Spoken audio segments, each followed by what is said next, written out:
नमस्कार, मेरा नाम ज्ञानेश्वर है और आप देख रहे हैं खबरों के पीछे। रोज रात 9 बजे एक नई कहानी लेकर हम आपके सामने हाजिर होते हैं। अपराध की दुनिया की कई कही अनकही कहानियों में से एक कहानी आपके साथ हम साझा करते हैं। तो आज खबरों के पीछे के एपिसोड नंबर 191 में हम आप सभी का स्वागत करते हैं। और अभी श्रृंखला चल रही है खबरों के पीछे में अशोक सम्राट की। अशोक सम्राट की सीरीज एपिसोड नंबर 183 से शुरू हुई है और यह आज एपिसोड नंबर 9 है। इसलिए यदि अशोक सम्राट को, बिहार के अपने ज़माने के सबसे बड़े माफिया डॉन बाहुबली अंडरवर्ल्ड डॉन को आप जानना और समझना चाहते हैं तो एपिसोड नंबर 183 से 190 को भी अवश्य देखें। तो आज एपिसोड 191 की कहानी शुरू करते हैं। आपको पता है, यदि आप नियमित दर्शक हैं इस श्रृंखला के, कि अशोक सम्राट 1995 का चुनाव हार गया। बिहार विधानसभा का चुनाव कुर्नी से उसने लड़ा था। पत्नी भव्या सम्राट ने नाम बदला हुआ है, उसने कैंपेनिंग की थी, चुनाव में शिकस्त मिली। बहुत लंबा चुनाव प्रचार चला था। इसके बाद वह परेशान था, इस तरीके की हार उसने नहीं देखी थी। लेकिन इस दौरान उसने कई और चीज़ें महसूस की, वह भी निजी जिंदगी में और उस दुनिया में जो ठेकों की दुनिया थी, जिसके कारण बरौनी से गोरखपुर तक उसकी तूती बोल रही थी। लेकिन अब वह महसूस कर रहा था कि हमारे भीतर ही हमारे जो लोग हैं उनमें ही फोराफोरी शुरू हो गई है, मतलब टूट फूट। और ये वो दौर था जब रतन सिंह से भी इसकी बात बिगड़ गई थी। वो रतन सिंह जो कमला कंस्ट्रक्शन के मालिक थे, जिस कमला कंस्ट्रक्शन के लिए अशोक सम्राट ने सब कुछ किया, राम लखन सिंह के रीटा कंस्ट्रक्शन के खिलाफ। रतन सिंह से एक बात क्यों बिगड़ी, मुझे वो दिन भी याद है जब अशोक सम्राट की शादी हुई, चुपके से शादी हुई, लव मैरिज हुई थी। इसके बाद तिलरथ में, बेगूसराय के तिलरथ में रतन सिंह के घर पर ही किस तरीके का भव्य रिसेप्शन समारोह का आयोजन हुआ था। अशोक सम्राट छत से, मतलब ऊपरी मंजिल पर खड़े होकर बिल्कुल बॉलीवुड स्टार की तरह लोगों का अभिवादन कर रहा था। और रतन सिंह कह रहे थे कि आज का दिन बेगूसराय के इतिहास में सुनहले अक्षरों में लिखा जाएगा। लेकिन जब हम तह में जाते हैं, अशोक सम्राट के पुराने लोगों से बातचीत करते हैं और जो मेरी लाल डायरी है उसमें तमाम किस्से बंद हैं, उससे यह बात निकलकर सामने आती है कि जब गोरखपुर में गिरफ्तार होकर अशोक सम्राट जेल गया और जब फुर्सत के वक्त उसके पास अधिक थे तो अशोक सम्राट ने अपनी कमाई का हिसाब किताब रखना शुरू किया।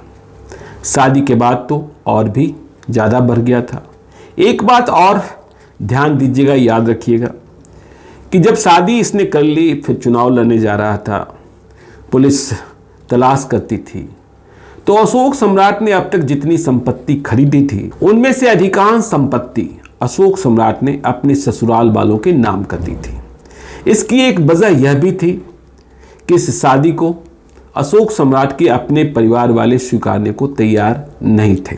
खैर, तो जेल में अशोक सम्राट ने यह सोचा कि अब तक हमने कितना कमाया, कितना किसके पास है।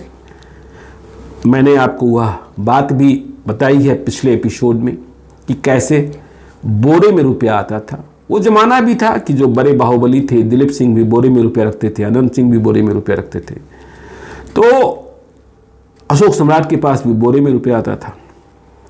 तो अशोक सम्राट ने रतन सिंह से हिसाब किताब करना शुरू किया। हिसाब किताब में मुंह मिलना बंद हो गया। अब बात बिगड़ने लगी। देखिए, अशोक सम्राट अपने नाम से कोई ठेका तो लेता नहीं था। ठेका वो 47 के बूते मैनेज करता था। जो दूसरे ठेका लेने वाले लोग होते थे उन्हें भगा देता था, जो रास्ते में आते थे उन्हें हटा देता था, और फिर जो ठेका मैनेज होता था उसके बदले वह कमीशन लेता था। रतन सिंह उसकी जिंदगी का हिस्सा था और रतन सिंह की जिंदगी का भी अशोक सम्राट एक हिस्सा था। पर हिसाब किताब ने दोनों के रिश्ते बिगाड़ दिए। हिसाब किताब में कितने का अंतर आया, इस पर अलग अलग लोगों का आंकड़ा है। कुछ लोग कहते हैं 30 से 35 लाख रुपए का अंतर था। 1992, 1994, 1995 के वक्त में ये 30-35 लाख रुपए की राशि भी बहुत बड़ी राशि होती थी।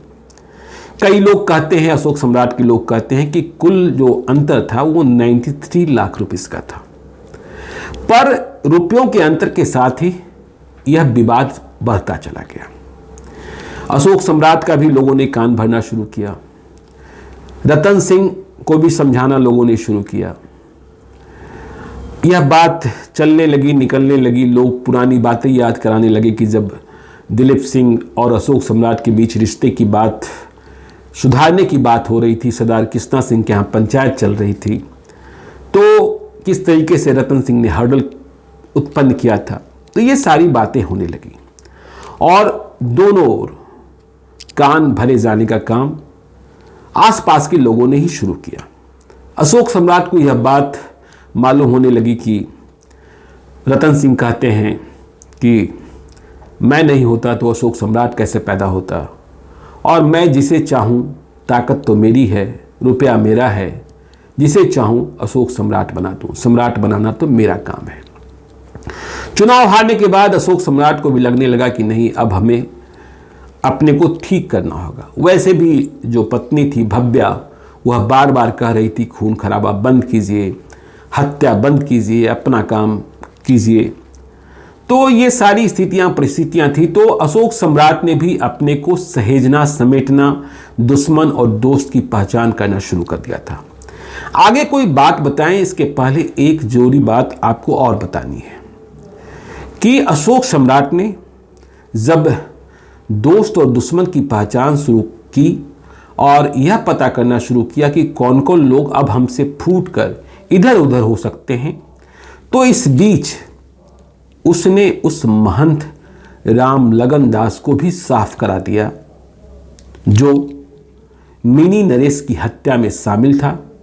लेकिन अशोक सम्राट का विश्वास पात्र इसलिए बन गया था क्योंकि अशोक सम्राट के कहने पर महंत राम लगन दास ने अशोक सम्राट के पहले दुश्मन, जो बचपन का मित्र था, राम विलास चौधरी उर्फ मुखिया की हत्या कर दी थी। महंत राम लगन दास बाद के दिनों में तो जिसके पास ऑल इंडिया AK-47 का गन था, वह अशोक सम्राट के साथ जहां जाता दिखता था। लेकिन राम लगन दास जब साफ हुआ तो कहां साफ हुआ पता ही नहीं चला, क्योंकि उसकी लाश ही नहीं मिली। तो राम लगन दास भी खत्म हो गया। अशोक सम्राट अब और अपने लोगों के बारे में पता करने में लगा था। मैंने जब अशोक सम्राट के किसी पुराने आदमी से पूछा, एक सवाल मैंने किया कि यदि अशोक सम्राट का जो गिरोह था उसमें आप अशोक सम्राट के अलावा, वह खुद तो लड़ाका था ही, 5 और किसे बिग फाइटर मानते हैं, बड़ा लड़ाका कौन था? तो लोगों ने जो नाम बताए, जो पुराने लोग हैं, उसमें टॉप पर तो अशोक सम्राट का ही नाम रखा गया क्योंकि वह गैंगस्टर था, गैंग लीडर था। दूसरा नाम लोगों ने बताया विनोद सिंह का। यह वह विनोद सिंह नहीं है जो अशोक सम्राट के साथ अंतिम दिन था और मारा भी गया। यह विनोद सिंह रानी गोधना का रहने वाला था और हाइट बहुत नहीं थी। लोग कहते हैं कि जब इसके पास AK-47 और AK-74 आया, मुजफ्फरपुर में अशोक सम्राट का अवतरण हुआ, लॉन्चिंग हुई, तो ये विनोद सिंह ही था जो अशोक सम्राट के साथ AK-74 को पब्लिकली लेकर चलता था। मतलब इसी के कंधे में AK-74 टंगी होती थी और हर लड़ाई में यह साथ रहता था। फिर नाम बताया लोगों ने नागा नरेश का, जो नौरंगा का रहने वाला था। तो नागा नरेश, जब दिलीप सिंह और अशोक सम्राट में कुछ बातें हुई, बाद में तो यह बात हो गई थी कि आप अपने घर में, हम अपने घर में, इधर से हम न गोली चलाएंगे, उधर से आपकी ओर से गोली नहीं चलेगी। खैर, तो नागा नरेश जो अशोक सम्राट का ही मूल आदमी था, वह बाद में जब अशोक सम्राट जेल गया पीएमसीएच के कैदी बाद में भी रहा, तो ये दिलीप सिंह के साथ हो गया था। फिर एक महेश सिंह था, जिसे लोग गलकत्ता भी कहते थे, मोकामा का रहने वाला था। ये भी बड़ा फाइटर था अशोक सम्राट के गैंग का। महेश सिंह, जिसका नाम खरक सिंह भी कहा गया, इसकी हत्या बहुत साल बाद 1997 या 1996 में पटना में रिजेंट सिनेमा के पास श्री प्रकाश शुक्ला ने कर दी थी। अब तक श्री प्रकाश शुक्ला, जब अशोक सम्राट मारा गया, फिर सूरजभान सिंह का उदय बहुत तेजी से हुआ, तो यूपी का सबसे बड़ा mafia don, underworld don Shri Prakash Shukla Surajbhan Singh के पास आ गया था। तो इस महेश सिंह की हत्या पटना में की गई थी। फिर मोकामा का ही नाटा, मतलब जिसका असली नाम रमेश सिंह था, उस जमाने में सूरजभान सिंह विरोधी जितने वहाँ अपराधी थे उसमें सबसे सीनियर यही था। तो ये भी अशोक सम्राट का बहुत ही खास आदमी। फिर एक संजय सिंह, अभी भी अब दूसरी दुनिया में जी रहे हैं संजय सिंह। तो ये संजय सिंह, तो इतने लोग थे। तो जो तोड़फोड़ शुरू हुई, रतन सिंह अलग, अशोक सम्राट अलग। अब बात बंद, दुश्मनी शुरू। चुनाव में भी रतन सिंह ने कोई मदद नहीं की थी और अशोक सम्राट ने भी मदद नहीं मांगी थी। अशोक सम्राट को इस बात का मलाल भी था। याद करने वाले लोग कहते हैं कि देखिए तब क्या हुआ, हिसाब का झंझट तो चलता ही रहा। पटना में अलकनंदा अपार्टमेंट और दूसरे ठिकाने पर जो अशोक सम्राट का ससुराल था, वहाँ भी रतन सिंह को बुलाया गया था। पैसे की बात की गई थी, यह भी बात आगे ही बता जा रहा था। इस बीच रतन सिंह ने अशोक सम्राट के ही एक पुराने आदमी को, जो अशोक सम्राट का ही फाइटर था, जिसका नाम राजेश सिंह था, उसके दांत टूटे हुए थे कई, इसीलिए लोग उसे डटुट्टा भी कहते थे। तो राजेश सिंह को रतन सिंह ने ग्रो करना शुरू किया। कई वारदात, जिसमें बम मारने की वारदात अधिक थी, अशोक सम्राट के लिए राजेश सिंह ने पहले अंजाम दिया था। कम पढ़ा लिखा था, तो राजेश सिंह को इस तरीके से बढ़ाना शुरू किया रतन सिंह ने कि अब राजेश सिंह रतन सिंह की ओर से मिनी सम्राट कहा जाने लगा। यह बात बिल्कुल अच्छी नहीं लगती थी अशोक सम्राट को कि इस तरीके से किसी मेरे ही आदमी को मेरे ही खिलाफ खड़ा किया जा रहा है। जो चुनाव की बात याद रखते हैं, मतलब 1995 के चुनाव की बात, जिसमें गुरने से अशोक सम्राट चुनाव लड़ रहा था, मुजफ्फरपुर में ही रह रहा था। तो एक दिन का वाक्य है, हमारे पुराने जो खबरी हैं वो बताते हैं कि ये राजेश सिंह एलियस दत्तुत्ता, जो रतन सिंह के लिए मिनी सम्राट था, वो मुजफ्फरपुर पहुंच गया, बिल्कुल बेगूसराय स्टाइल में, कंधे पर गमछा रखे हुए। तब लल्लू सिंह, जो अशोक सम्राट के ही आदमी थे, लेकिन जब ये झगड़ा शुरू हुआ तो कभी इधर कभी उधर, तो मुजफ्फरपुर पहुंचते ही राजेश सिंह, जिसे मिनी सम्राट कहा जाने लगा रतन सिंह की ओर से, लल्लू सिंह ने अपने एक दुश्मन की हत्या करवा दी। मुजफ्फरपुर में एक हरी सभा चौक है, वहाँ ऑर्केस्ट्रा पार्टी चल रही थी, वहाँ जाकर इस राजेश सिंह ने उस दुश्मन की हत्या कर दी।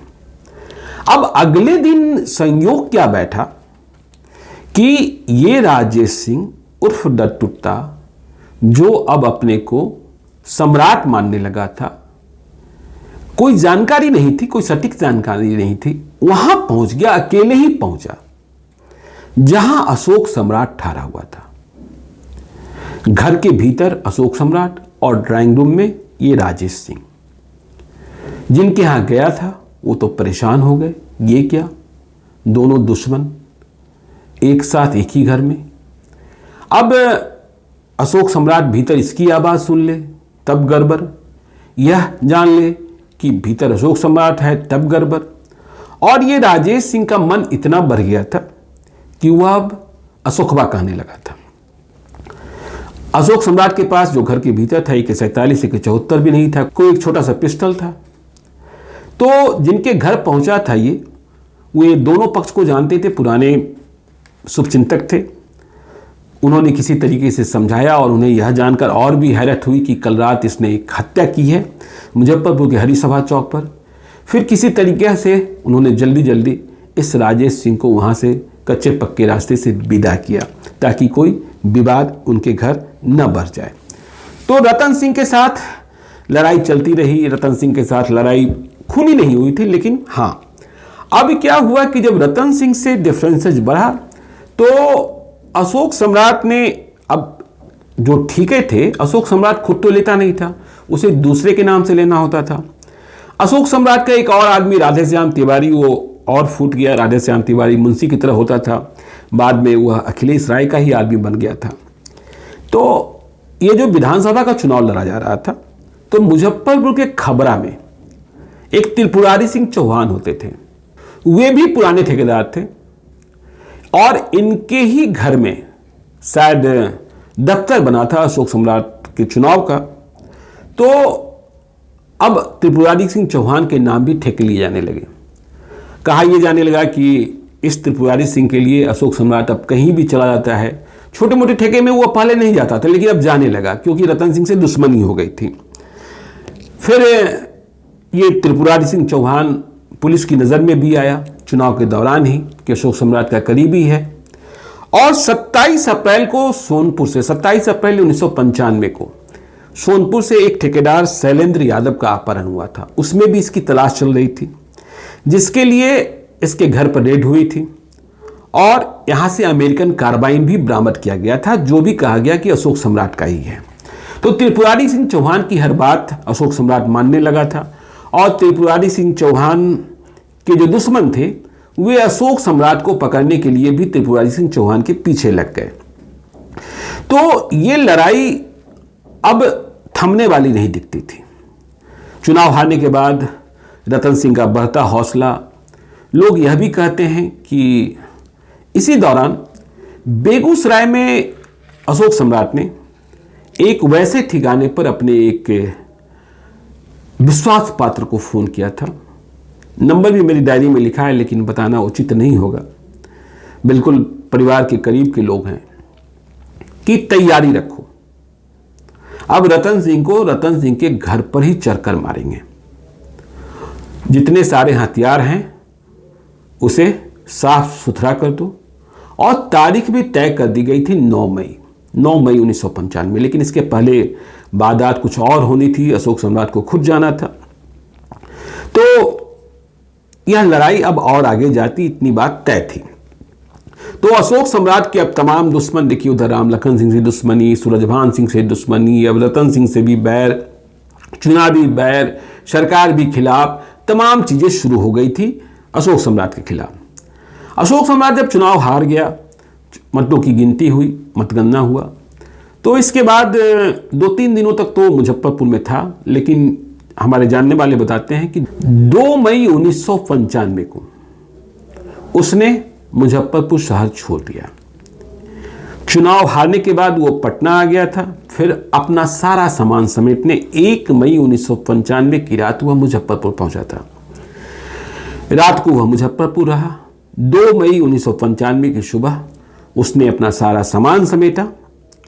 जहां उसके सामान थे वहां उसके हथियार नहीं थे। मुजफ्फरपुर में ही खबरा में कोई संजय था जिसके पास कुछ हथियार रहे होंगे। एक AK-74 भी था जिसे रिक्शा से कोई लेकर आया या गया। तो 2 मई 1995 को अशोक सम्राट ने मुजफ्फरपुर शहर को अलविदा किया और शहर को अलविदा करने के बाद वह पटना चला आया। पटना में अलकनंदा अपार्टमेंट हो या फिर अपना ससुराल हो, वहीं वह रहने लगा।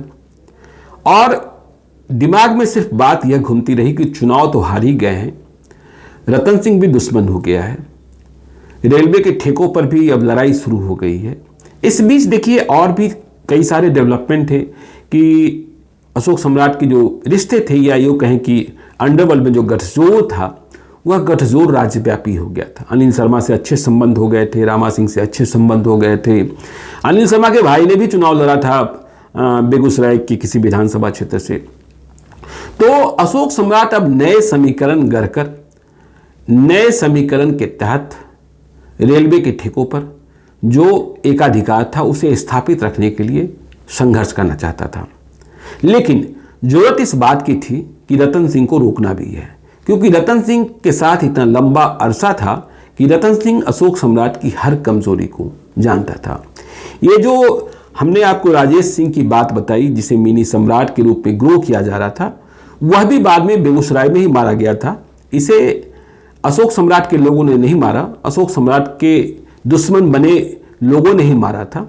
तो अशोक सम्राट नई तैयारी और ये मजबूरी हो गई थी कि रतन सिंह, चूंकि सब कुछ पता है रतन सिंह को, इसलिए अब मौजूदगी, वहां मौजूदगी जहां ठेके खुलते हैं वहां जरूरी है। यदि नहीं जाएंगे तो यह बात कही जाने लगेगी और कहा जाना प्रारंभ भी हो गया था कि देखिए रतन सिंह के सामने अशोक सम्राट आने की हिम्मत नहीं करता है।